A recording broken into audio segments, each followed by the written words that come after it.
Olivier, bonjour. Bonjour Ilana, bonjour à tous. Je pose ma tasse de thé, c'est pas du Lapsang Souchong, c'est du Earl Grey pour moi. Merci Christophe d'être avec nous. Alors justement, avant d'entrer dans le vif du sujet, grands dossiers internationaux, peut-être un mot de cette disparition. C'est vrai, on l'a appris, donc ce documentariste de légende qui s'en est allé, Marcel Ophuls, décédé à l'âge de 97 ans, qui notamment est l'auteur du plus célèbre Le Chagrin et la Pitié sur la France de Vichy, qui a d'ailleurs été interdit d'antenne pendant 10 ans. Qu'est-ce qu'il représentait pour vous, peut-être brièvement?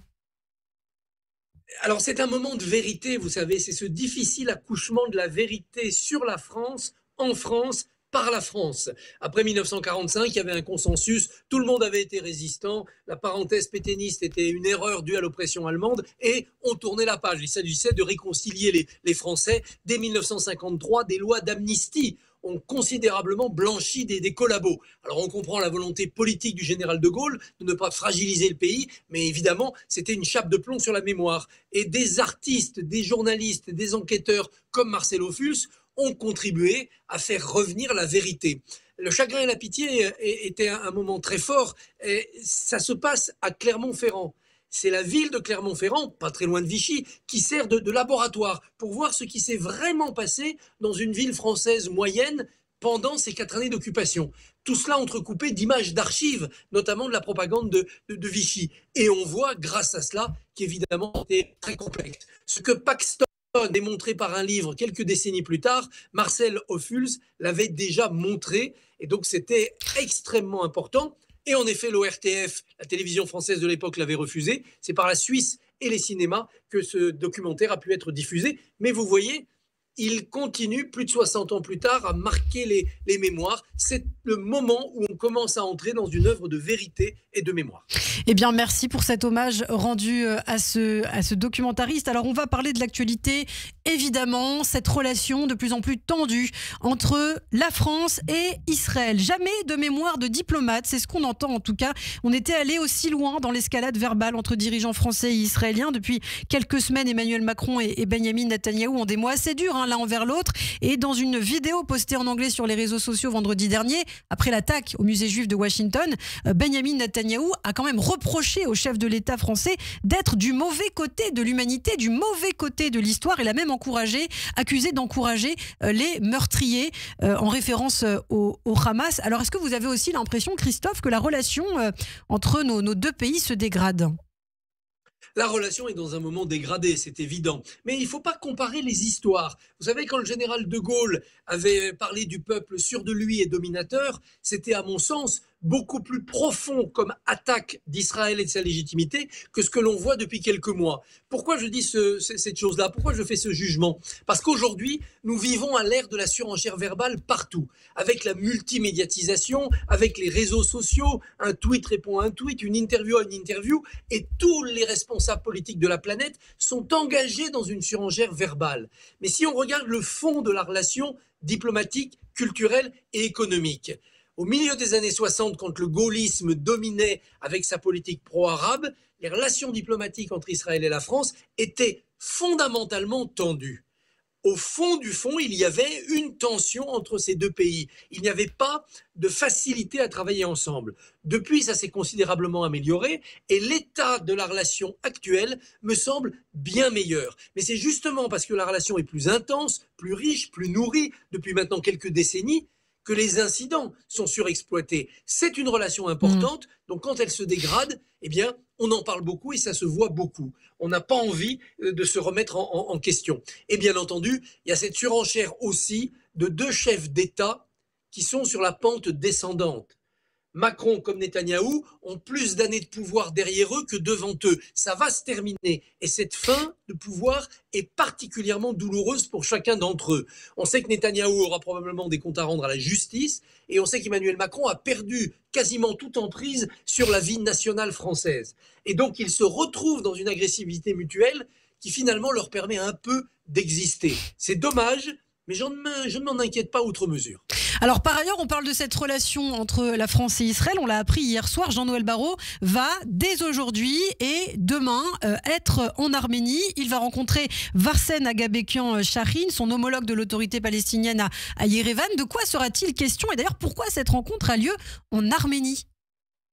Ben, il me semble, et vous le prononcez mieux que moi, que le nom de la ministre donne l'impression qu'elle a aussi des contacts là-bas, des origines. Et l'Arménie, c'est très important comme pays, parce que l'Arménie est quand même ciblée depuis toujours par la Turquie.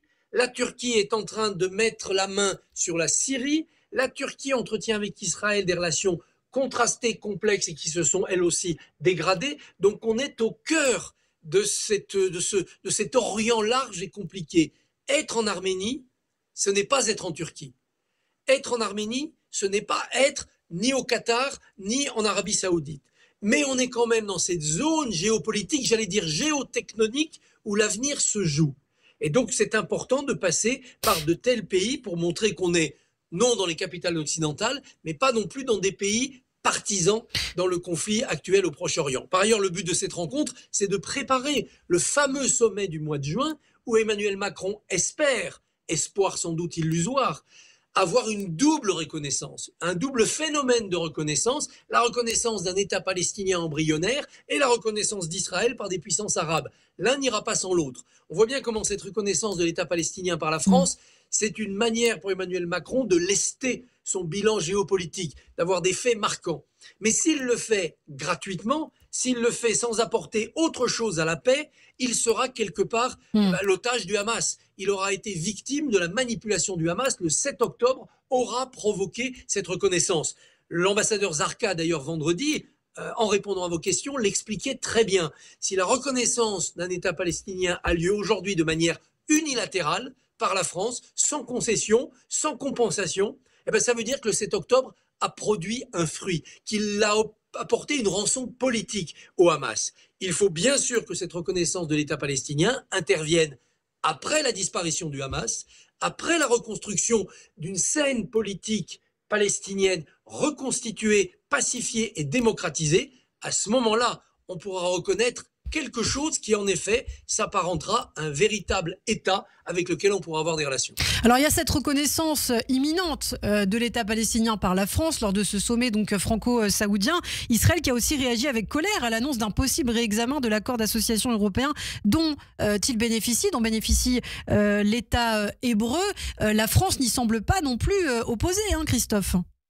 Non, la France est même à la manœuvre de ce côté-là. Macron l'a souhaité dans son interview. Et puis, les déclarations qui ont pu être faites avec les Britanniques, les Canadiens, participent aussi de cette logique de sanctions internationales, ou du moins si j'ose dire, de punition ou d'avertissement donné à Israël dans le cadre des accords commerciaux. Sur la reconnaissance de l'État palestinien, Macron va plus vite que la musique. Macron se trompe de calendrier, il est sur un calendrier illusoire, et je pense que ça fera un fiasco au mois de juin. Et s'il persiste, il commettra une faute politique. En revanche, depuis la rupture du cessez-le-feu il y a quelques semaines, sur le terrain, c'est Netanyahou qui se trompe de rythme, de tempo. C'est Netanyahou qui a engagé une phase politique qui se retourne contre Israël. D'abord, il n'y a pas de résultat, aucun otage libéré, si ce n'est un otage américano-israélien libéré par un autre canal, le canal américain. Pas de résultats militaires concrets. Le Hamas est toujours là et toujours armé. Évidemment, le drame humanitaire, et même si le Hamas séquestre l'aide humanitaire pour la revendre en rançonnant, en rackettant sa population, au départ, moins d'aide humanitaire, c'est quand même une punition pour la population. Netanyahou s'est mis dans un cas et a mis son pays dans un cas indéfendable. Et c'est pour ça que ces mécaniques d'association Europe-Israël sont remises en question. Et là, de ce côté-là, ce n'est pas les Européens qui ont commis la première faute, c'est Netanyahou. Avant d'évoquer l'actualité en France, un dernier point sur les grands dossiers internationaux. Alors, évidemment qu'il y a ces tensions au Moyen-Orient, qu'il y a la guerre en Ukraine, qu'il y a ces tensions commerciales aussi sino-américaines. Emmanuel Macron a débuté hier une tournée d'une semaine en Asie du Sud-Est. Effectivement, 3 visites d'État au Vietnam, en Indonésie, à Singapour. Quel est l'objectif du chef de l'État dans ce contexte, Christophe ? Je pense que cet objectif est louable. Il s'agit de constituer des relations privilégiées avec des géants de second rang. Ce sont des géants. L'Indonésie, c'est énorme. Le Vietnam a une croissance économique épatante.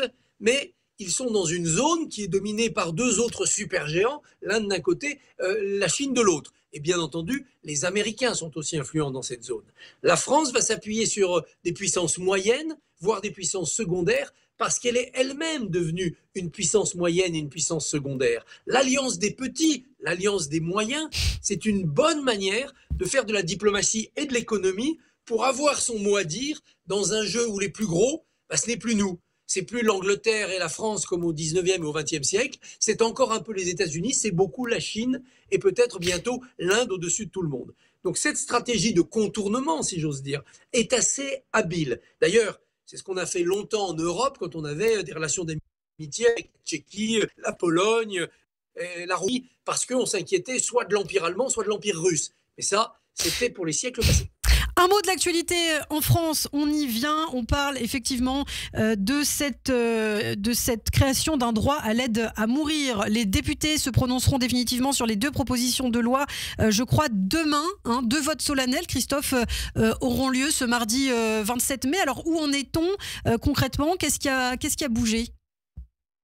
On a avancé, mais le résultat ne satisfait aucune des 2 parties pour l'instant. Des garde-fous ont été mis en place pour éviter que l'aide à mourir soit détournée par des gens qui pousseraient au suicide, la grand-mère dont on vise l'héritage ou le parent qui gêne. On a mis des garde-fous. Mais pour ceux qui sont rétifs sur cette fin de vie, c'est pas suffisant ces garde-fous. Ils voudraient une collégialité des médecins plus forte, qui est vraiment plusieurs médecins au chevet du malade et pas consultés dans leur bureau. Donc ça va partir au Sénat et au Sénat, il y aura un débat favorable aux opposants, puisque le Sénat est de droite, et dans cette droite, avec Gérard Larcher et l'influence de Bruno Retailleau, qui a été président du groupe LR au Sénat longtemps, on va pilonner cette loi. Elle reviendra après à l'Assemblée nationale.